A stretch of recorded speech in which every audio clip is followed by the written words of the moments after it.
నోరు తెరిస్తే అబద్ధం, మాట మాట్లాడితే విష ప్రచారం, అసూయతో రగిలిపోయే మనస్తత్వం, గోబెల్స్ ప్రచారంలో అందవేసిన చెయ్యి, తప్పు కప్పిపుచ్చుకునేందుకు డైవర్షన్ పాలిటిక్స్, అవసరానికో వెన్నుపోటు, ఇవన్నీ చంద్రబాబుకు వెన్నతో పెట్టిన విద్య.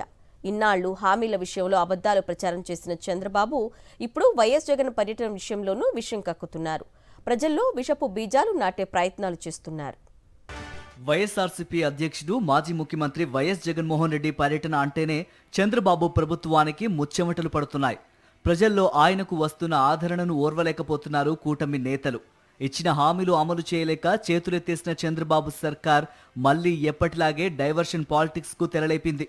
టీడీపీ నాయకుల పోలీసుల వేధింపులు భరించలేక పల్నాడు జిల్లా రెంటపాలలో వైఎస్ఆర్సీపీ నాయకుడు నాగమల్లేశ్వరరావు ఆత్మహత్య చేసుకున్నారు. గ్రామస్తులు, కుటుంబ సభ్యులు ఏర్పాటు చేసిన నాగమల్లేశ్వరరావు విగ్రహాన్ని ఆవిష్కరించేందుకు వైఎస్ జగన్ రెంటపాలకు వెళ్తే ప్రభుత్వం అడుగడుగునా అడ్డంకులు సృష్టించింది. జగన్ వెంట కేవలం 100 మంది మాత్రమే వెళ్లాలంటూ ఆంక్షలు విధించింది. అయినా సరే వేలాది మంది ప్రజలు స్వచ్ఛందంగా తరలి రావడంతో కూటమి ప్రభుత్వ కుట్రలు ఫలించలేదు.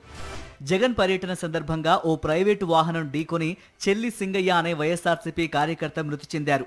దాన్ని కూడా రాజకీయం చేసేందుకు రంగంలోకి దిగారు చంద్రబాబుతో పాటు మంత్రులు, టీడీపీ నాయకులు. ప్రైవేటు వాహనం ఢీకొని సింగయ్య చనిపోతే జగన్ కాన్వాయ్లోని వాహనం వల్లే మృతి చెందారంటూ తప్పుడు ప్రచారం ప్రారంభించారు.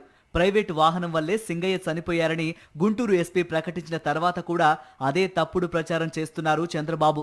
మన చెల్లి సింగయ్య అనే వ్యక్తి వెంగళాయపాలెం విలేజ్ నల్లపాడు లిమిట్స్ లో ఉన్న వ్యక్తి యాక్సిడెంట్ లో చనిపోవడం జరిగింది. ఏపీ 26 CE 0001 అనే టాటా సఫారీ వెహికల్, అది కాన్వాయ్ భాగం కాదు, ఒక ప్రైవేట్ వెహికల్. దాంట్లో తగిలి కిందకి పడిపోయారు. దానిపైన వెహికల్ షోల్డర్ లో ఎక్కడం జరిగింది. Highway petrol police ASI Rajasekhar అనే వ్యక్తి 108కి కాల్ చేస్తూ వాళ్ళని అంబులెన్స్ లో పెట్టి GGH గుంటూరుకి తరలించడం జరిగింది.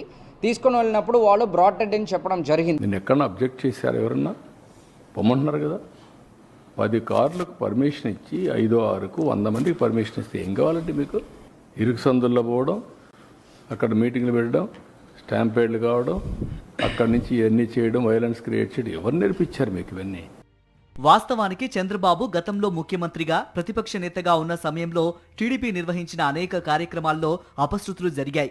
2014 నుంచి 2019 మధ్య చంద్రబాబు అధికారంలో ఉన్న సమయంలో పుష్కరాలను ఘనంగా నిర్వహిస్తామని ప్రకటించారు చంద్రబాబు. కానీ పుష్కరాల మొదటి రోజే చంద్రబాబు సినిమా షూటింగ్ ప్రయత్నం కారణంగా తోపులాట జరిగింది. ఈ ఘటనలో ఏకంగా 29 మంది మృతి చెందారు. 2022 డిసెంబర్ 28న చంద్రబాబు నెల్లూరు జిల్లా కందుకూరులో ఓ రాజకీయ సభ నిర్వహించారు. అప్పటి వైఎస్ జగన్ ప్రభుత్వం అన్ని జాగ్రత్తలు తీసుకుని సభ నిర్వహించేందుకు అనుమతించింది.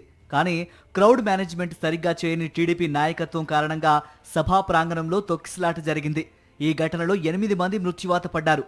ఇంత పెద్ద ఘటన జరిగి 8 మంది చనిపోతే ఒక్కరి కుటుంబాన్ని కూడా పరామర్శించలేదు చంద్రబాబు. పైగా గత ప్రభుత్వంపై బురద జల్లే ప్రయత్నం చేశారు.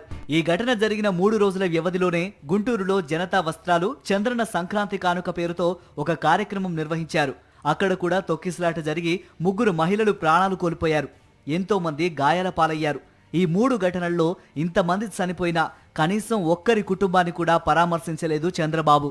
ఇటీవల రెంటపాలలో జగన్ పర్యటనకు సరైన భద్రత కల్పించకపోగా పోలీసు ఆంక్షలు విధించింది చంద్రబాబు సర్కార్. ఎన్ని ఆంక్షలు పెట్టినా ప్రజలు తండోపతండాలుగా తరలి రావడం వారికి కంటగింపుగా మారింది. దీంతోనే రెంటపాల టూర్లో జరిగిన ప్రమాదాన్ని వైఎస్ఆర్సీపీకి అంటగట్టే కుట్రలు చేస్తోంది కూటమి ప్రభుత్వం.